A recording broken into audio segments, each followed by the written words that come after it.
Anyeme nganye na chibla o nanu oko ne mpako machonye shishi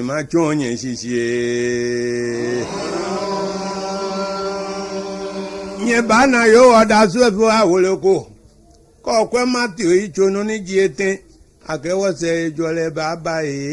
atagbele abagule si wo mediji evin nu onye di ho we di je medi mpe shike blovu me venda na pa mancheme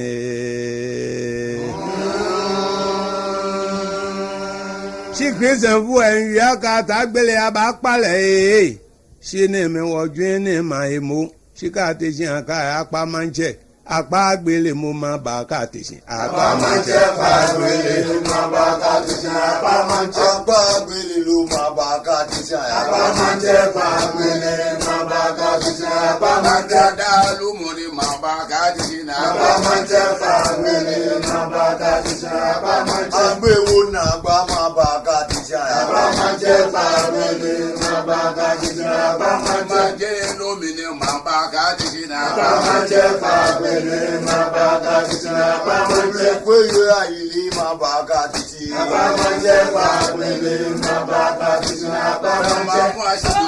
mabaka tisina pamanje pamele mabaka tisina pamanje woni wole lene ka tisa pagbe pamanje pamele mabaka tisina pamanje woni nyomo ile mabaka tisina pamanje pamele mabaka tisina pamanje pamele mabaka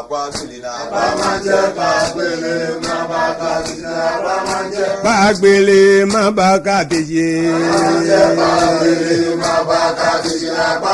Gbele ni gbe ọmọ ni mabaka gbele Nna ko ko be mabaka gbele